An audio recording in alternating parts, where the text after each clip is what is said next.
Berlin, 1935. The air was thick with cigar smoke and arrogance.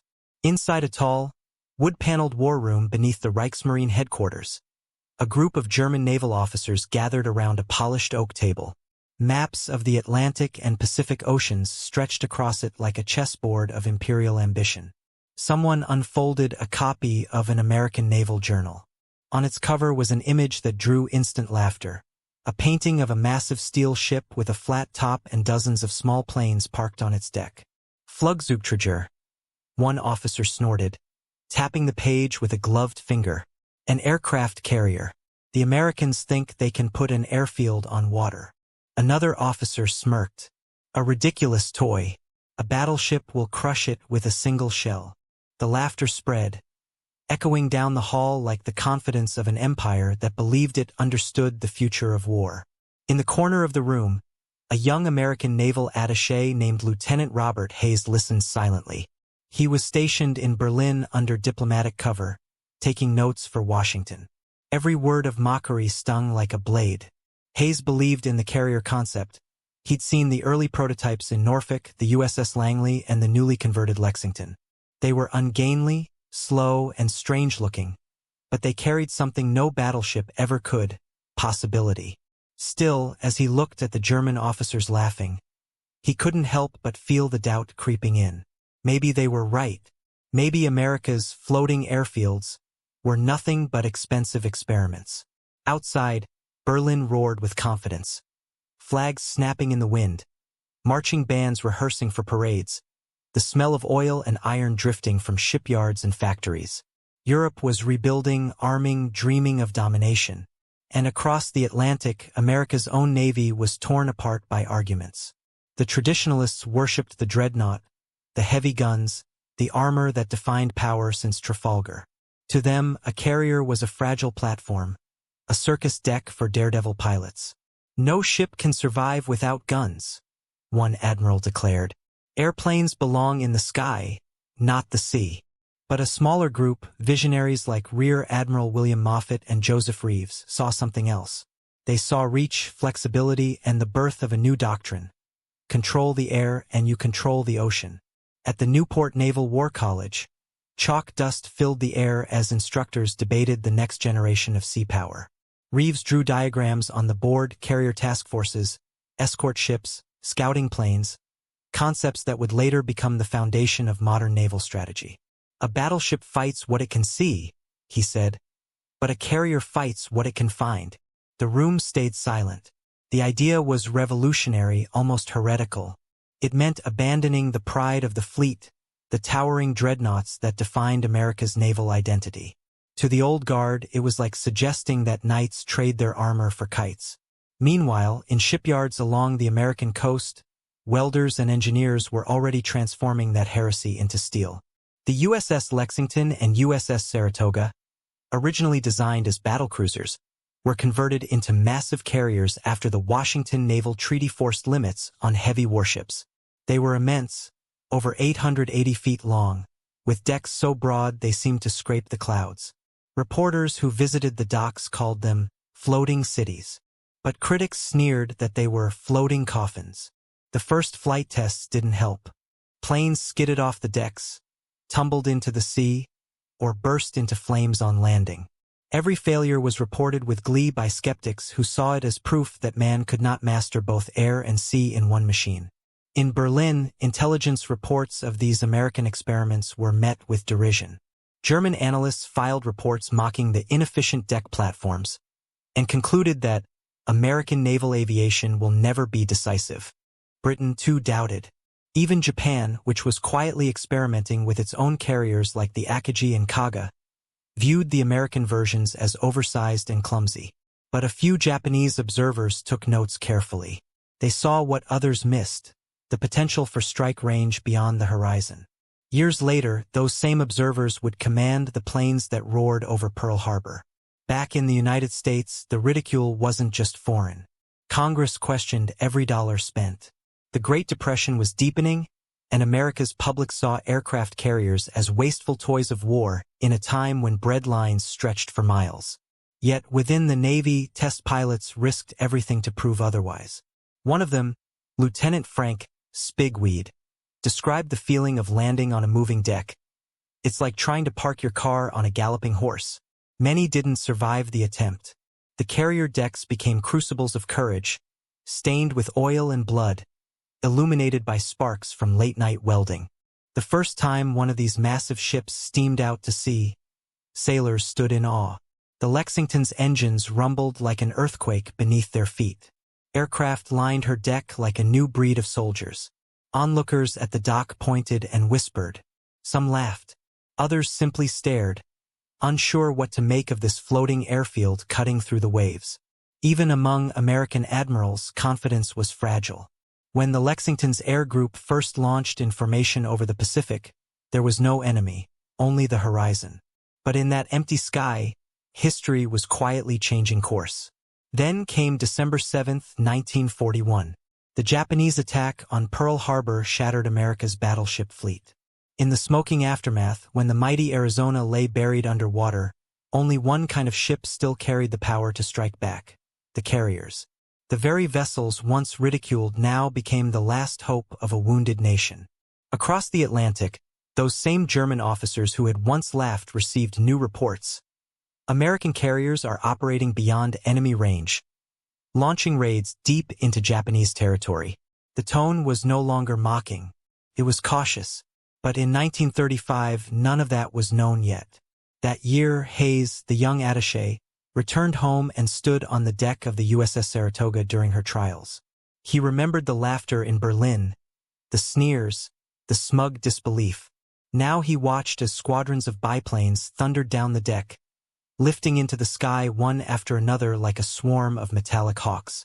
The deck vibrated beneath his boots. The smell of salt, oil, and burnt fuel filled the air. For a moment, he felt something shift, an intuition that these so-called circus decks might just be the beginning of something unstoppable. Far across the ocean, in a Berlin naval classroom, a German instructor drew a circle on the board labeled Sea Power, and inside it, the word guns. He dismissed aircraft carriers as auxiliary support vessels. Useful for scouting, perhaps, but not decisive. His students nodded dutifully, but the truth was already escaping the blackboard. The Americans were building more, testing faster, learning from every crash. What began as an experiment was slowly evolving into doctrine. The world didn't know it yet, but the laughter was running out of time.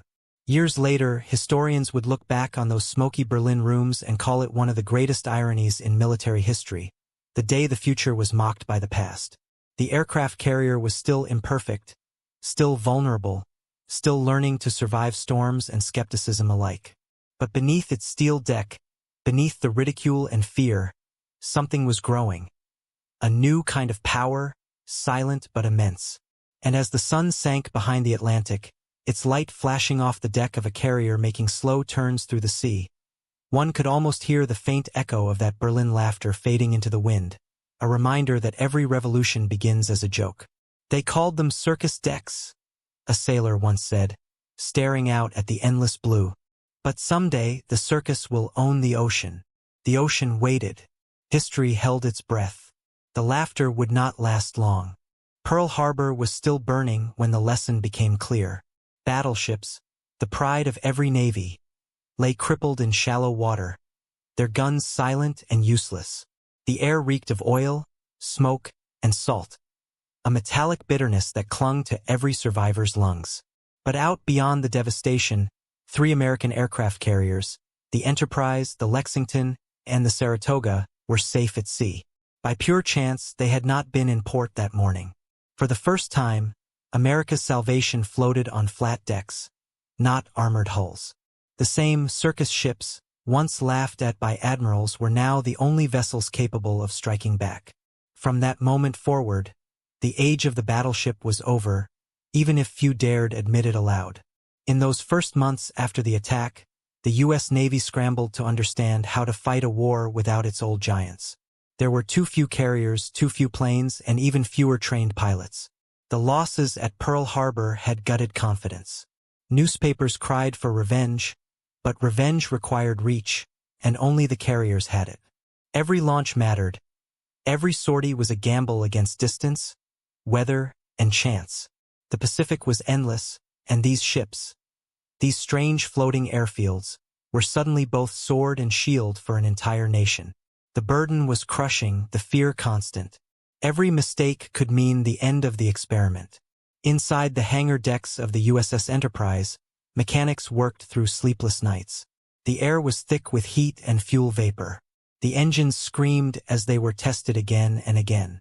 Pilots practiced takeoffs until dawn, guided by deck crews waving luminous wands. They learned to read the wind, to land on a moving deck in storms, to hit targets they would never see. Many were barely 20 years old. Some never returned. Each death reminded them how fragile this new kind of war was. Planes that missed the deck vanished into the sea in seconds.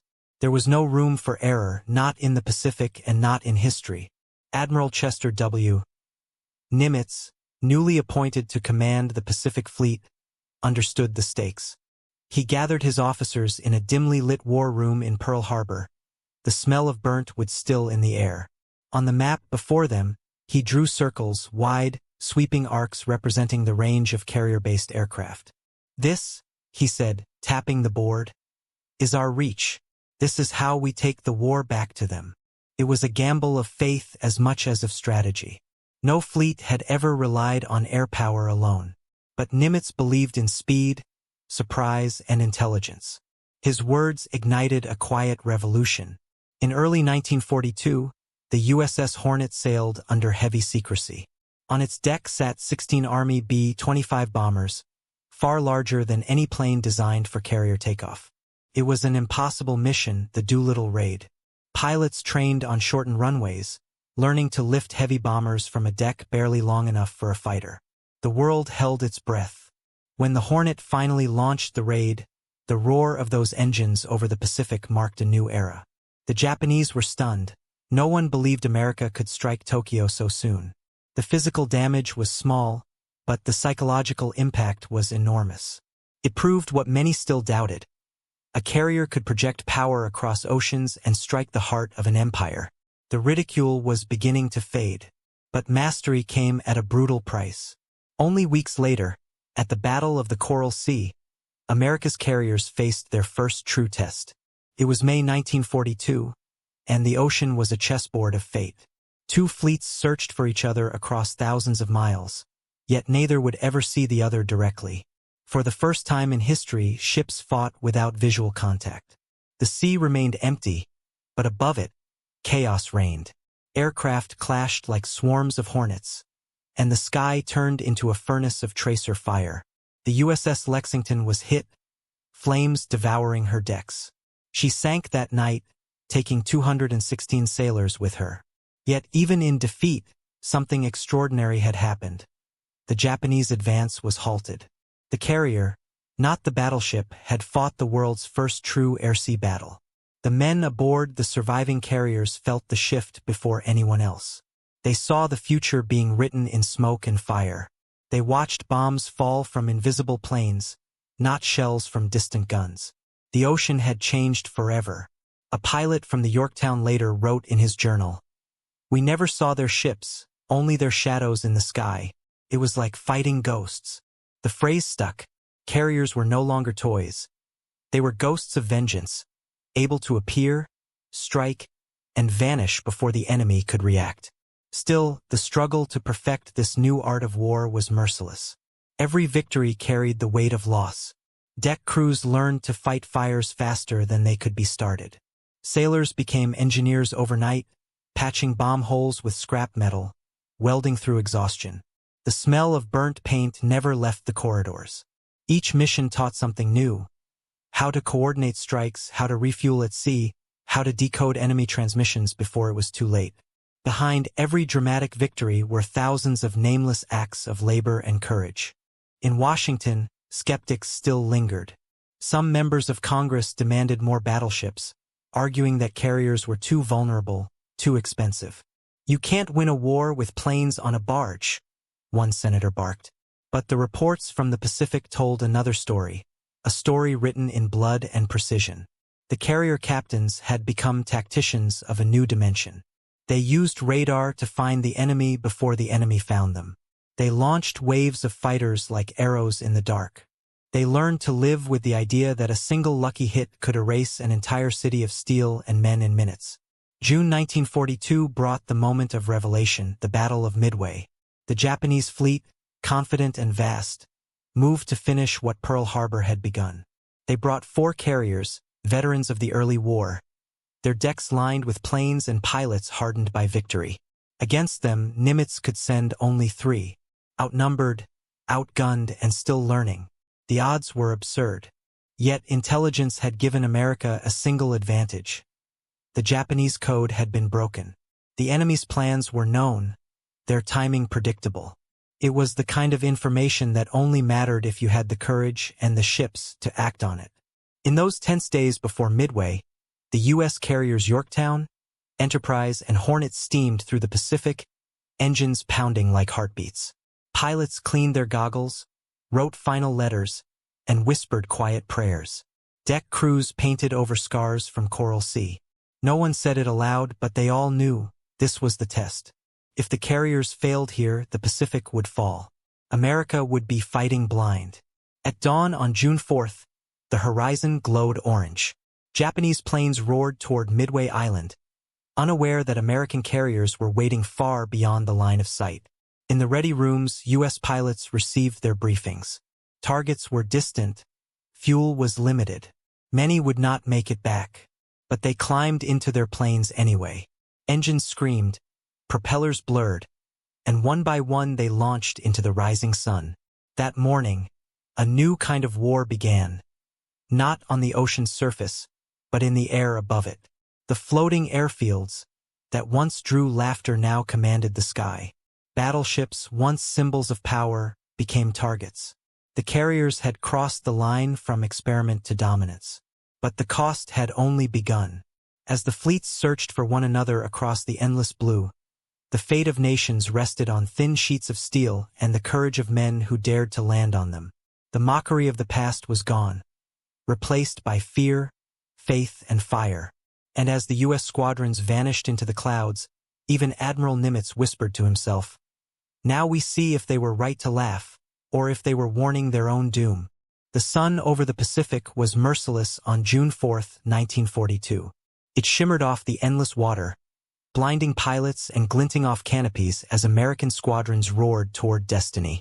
Below them, 3 American carriers, the USS Enterprise, USS Hornet, and the battered USS Yorktown, cut silent wakes through the ocean, engines thrumming with purpose. Hundreds of sailors looked skyward, shading their eyes, praying for dots to return from the horizon.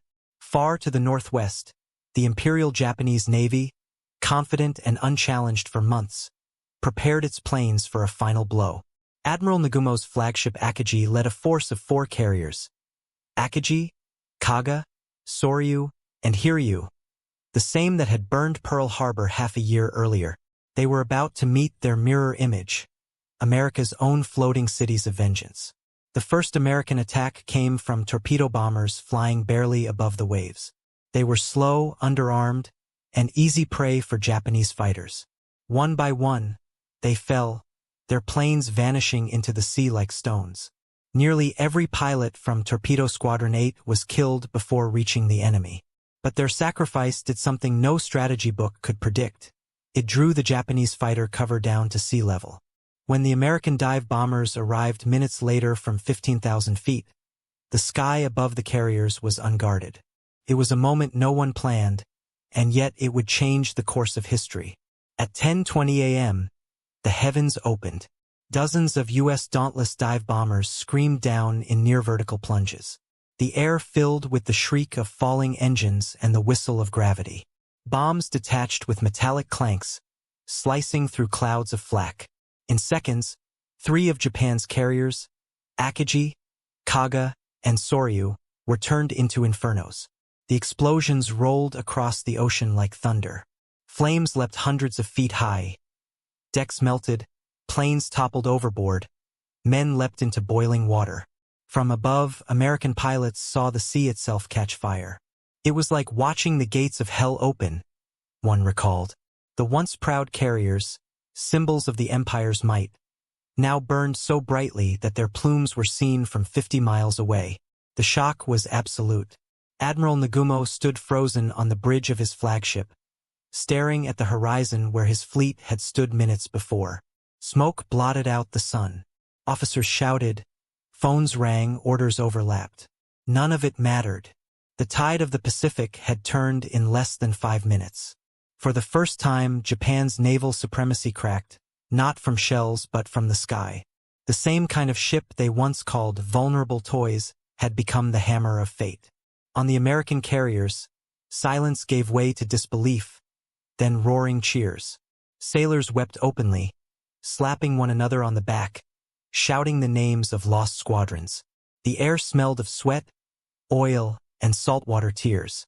Admiral Nimitz received the first message from Midway. 3 enemy carriers burning fiercely. He read it twice before exhaling. History would remember that moment as the point where laughter died and fear took its place. The Germans in Berlin and the Japanese in Tokyo both received the same stunned intelligence. America's carriers had annihilated half of Japan's offensive fleet in a single strike. But the victory was not without cost. The USS Yorktown, already wounded from the Battle of Coral Sea, was struck again by Japanese planes from the surviving Hiryu. Fires tore through her decks. Men fought the blaze with their bare hands, hauling hoses through black smoke. The heat warped the steel under their boots. When it was finally clear she couldn't be saved, Captain Buckmaster ordered abandon ship. The crew lined the rails, some saluting as they dove into the sea. The Yorktown slipped beneath the waves slowly, gracefully, like a warrior bowing after battle. For the men who survived, her sinking was both heartbreak and proof. The carriers had become the heart of the fleet. Without them, America had no reach. But with them, even giants could fall. In Tokyo, the news hit like a silent bomb. Radio broadcasts spoke vaguely of temporary setbacks.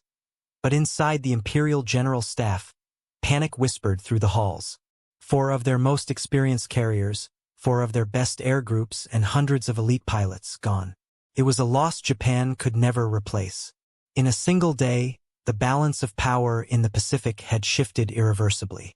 German officers who once scoffed at American shipbuilding now exchanged uneasy glances. Their reports to Berlin changed tone. The Americans have learned quickly. Their carrier tactics now rival ours in precision and aggressiveness. Their industrial capacity ensures they will soon outnumber all opposition. And they did. By late 1943, America was launching new Essex-class carriers faster than Japan could count them. Each one was a city of steel and motion, with its own population of 3,000 men, power plants generating electricity, and elevators lifting aircraft between decks like heartbeats. Their names echoed through the Pacific: Enterprise, Intrepid, Essex, Yorktown II, Bunker Hill. They sailed in groups now, carrier task forces protected by destroyers and cruisers, moving like wolf packs across the ocean. When they struck with the force of a storm. From above, the spectacle was almost divine. Hundreds of planes launching in perfect choreography, Hellcats, Avengers, Dauntless, rising like a swarm of metal locusts. Their engines blended into a single unbroken roar that could be heard miles away. Japanese soldiers called it the sound of inevitability. For those on the receiving end, there was no escape. Radar screens would flash, and within minutes, bombs would rain down from invisible heights. Whole airfields were erased. Harbors turned into fire pits. The same nation that once doubted its carriers now built them with the confidence of destiny. The transformation was complete. The carrier was no longer an experiment. It was America's identity.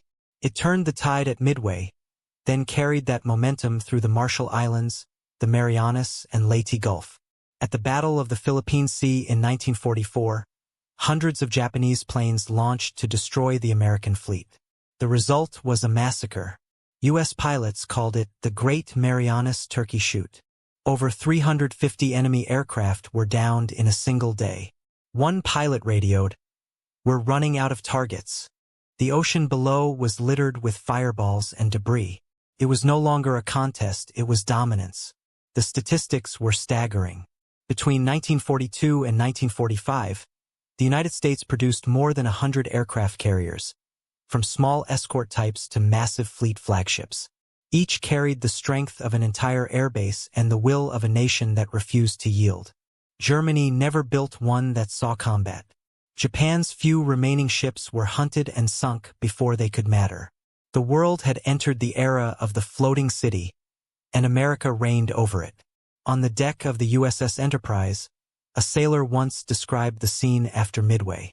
At night, when all the lights are out and only the red deck lamps glow, you can hear the hum of the engines deep below, like the heartbeat of a living thing. You realize she's more than a ship. She's alive, and she carries every one of us inside her. It was a sentiment shared by thousands. The carrier was no longer just a machine. It was the embodiment of hope, vengeance, and innovation. The proof that courage and creativity could rewrite even the oldest laws of war. By 1945, even German officers admitted privately that they had underestimated the Americans. Their reports to Hitler turned grim. The United States has created true sea fortresses. One analyst wrote, "They are cities that move and breed destruction. Against them, the traditional fleet is obsolete." Those words echoed the laughter of a decade earlier, now inverted, now hollow. What began as ridicule had evolved into reluctant awe. As American carriers steamed toward Japan's home islands, their decks swarmed with aircraft and their corridors with the confidence of victory. The sea was no longer ruled by armor and guns. It was ruled by wings and willpower. Every wave that lapped against those steel hulls seemed to whisper the same truth, that the world had changed forever, and those who had mocked it were already ghosts of the past. The floating cities had arrived, and the laughter of 1935 was gone, drowned beneath the thunder of engines that would never be mocked again. September 2nd, 1945. Tokyo Bay was still, the water reflecting a gray, reluctant dawn. The Japanese delegation stepped onto the deck of the USS Missouri, faces pale, eyes lowered. Around them stood officers of the Allied powers, silent, solemn, and unflinching. Above, circling slowly like metal angels, were aircraft from America's carriers. The floating cities that had crossed the Pacific, fought island by island, and brought the war to this very harbor. The sound of their engines filled the air like an invisible anthem. For the sailors watching from nearby ships, it was a moment beyond pride. The war that began with flames over Pearl Harbor was ending under the watch of the machines that had once been mocked. The carriers had not just survived history, they had rewritten it. In that stillness, the ocean itself seemed to remember the laughter that once echoed in Berlin, in London, in Tokyo, the disbelief that anyone would try to fight a war from floating airfields. Now those same airfields loomed on every horizon. The USS Enterprise, Saratoga, Yorktown II, Essex, Bunker Hill, and dozens more formed an armada so vast that witnesses called it a city of steel drifting across the sea. Each carried its own rhythm. Planes fueling, engines revving, crews working like the pulse of a living organism. They were no longer experiments. They were empires in motion. The surrender ceremony was brief but thunderous in meaning. When the Japanese foreign minister signed the documents, pens scratched against paper as cameras clicked. Behind him, a row of American admirals stood, men who had once fought to convince their own country that the carrier was worth building. Chester Nimitz, now a legend, looked down at the deck and thought of the sailors lost, those who'd gone down with the Lexington, the Yorktown, the Hornet. For them, this victory carried both triumph and grief. He would later say, "We have not won a war so much as proven what we can endure." When the ceremony ended, the sound that followed was not cheers but silence. For a moment the crews simply stood there, absorbing it. Then, from the distance, came a roar, a formation of carrier-based aircraft flying overhead in salute. Hundreds of planes, synchronized perfectly, streaked across the gray sky. Their formation spelled a single word in motion: peace. The aftermath of victory was not easy. The Pacific was littered with wrecks, both American and Japanese, ghost ships rusting beneath the waves. Islands once fought for with fire and blood now sat empty, their jungles silent except for the wind. But out of that destruction came a revelation. The aircraft carrier had done what no warship had ever done before. It had extended a nation's reach beyond geography. With carriers, the United States could project power anywhere, anytime, in ways no empire in history had imagined. The ocean, once a barrier, was now a highway. The laughter of the past had been replaced by awe and a new kind of fear. By 1946, the U.S. Navy had begun converting wartime carriers into peacetime instruments. Some became training ships, others floating laboratories for jet aircraft. Engineers studied deck stress, launch catapults, and landing wires as if preparing for the next evolution. The idea of the floating city grew literal. A modern carrier had its own power plant, postal system, kitchens serving thousands of meals daily, even chapels and theaters. It could stay at sea for months, refueled by tankers and supplied mid-ocean. Every carrier was a miniature America, self-sufficient and unstoppable. Other nations tried to imitate them, but none could match the scale. The United States had turned innovation into dominance. Yet victory brought its own unease. Pilots who had once soared over Midway and Okinawa now walked quiet decks, haunted by memories. Every launch, every landing, I can still hear them, one veteran said years later. Every splash meant someone didn't make it back. The carriers had delivered victory, but they had also delivered death on an industrial scale. For every Japanese ship sunk, hundreds of lives vanished into the waves. The same decks that had saved America also became altars of sacrifice. Sailors cleaned them daily, but the ghosts never left. War had proven what humans could build. It also proved how easily they could destroy. In Europe, German officers studying the Pacific campaign could only marvel. Their grand battleships, like the Bismarck and Tirpitz, now seemed ancient relics of a vanished age. Reports circulated through the post-war military academies describing the carrier principle. It was simple yet world-changing. Control the air and the sea follows. From that idea emerged the next century of warfare, from Korea to Vietnam, from the Gulf to the modern drone era. Every major U.S. conflict since 1945 has begun from the deck of a carrier. The same silhouette that once drew ridicule became the enduring image of American power. By the 1950s, the technology evolved further. Jets replaced propellers, nuclear engines replaced oil-fired boilers, and carriers grew even larger. The USS Enterprise of 1961 was powered by 8 nuclear reactors and could sail around the world without refueling. Its flight deck spanned more than 4 acres, a true floating metropolis. Standing atop it, one could forget they were on water at all. It was as if the dream imagined in those ridiculed American sketches of the 1930s had not only come true but surpassed imagination itself. But with power came new questions. Could any nation be trusted to wield such reach responsibly? Could technology born from desperation become a tool for peace? The Cold War turned carriers into symbols of deterrence. Guardians as much as threats. They patrolled not to start wars but to prevent them. When crises flared, Cuba, Vietnam, the Persian Gulf, carriers were the first to arrive, their presence enough to alter diplomacy. The laughter of 1935 had turned into respect, and respect into reliance. For the sailors who served aboard them, each deployment carried echoes of that first era. The smell of jet fuel replaced the scent of aviation gasoline, but the feeling was the same. The hum beneath the feet, the endless horizon, the knowledge that they were part of something greater than themselves. Many called it living inside history. Veterans of World War II who visited newer carriers in the 1970s would run their hands along the cold steel and whisper, "This is what we dreamed of." The floating cities had become not just ships, but legacies. Still, every victory leaves an aftertaste of irony.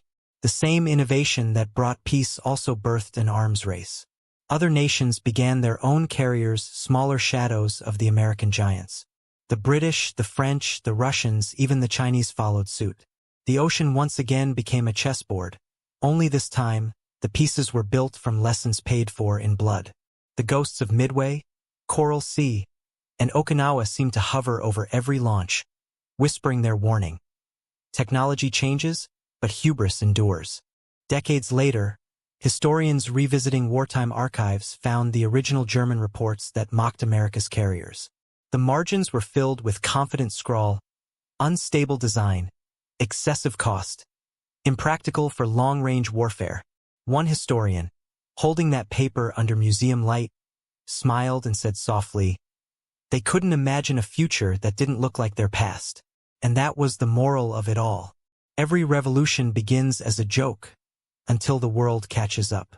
By the dawn of the 21st century, a single American carrier group could deliver more firepower than all of Germany's World War II Navy combined. Each one carried nuclear aircraft, satellite-guided missiles, and radar systems that could see hundreds of miles beyond the horizon. They were no longer ships. They were symbols, deterrents, diplomats, and dragons sleeping on the sea.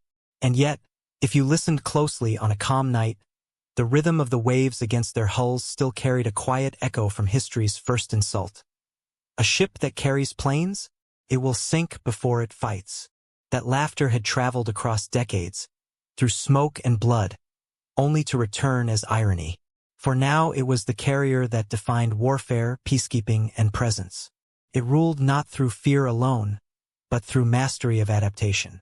From the ashes of ridicule rose the machine that could end wars before they began. Admiral Nimitz once reflected in his final years, "The ocean has no memory, but men do.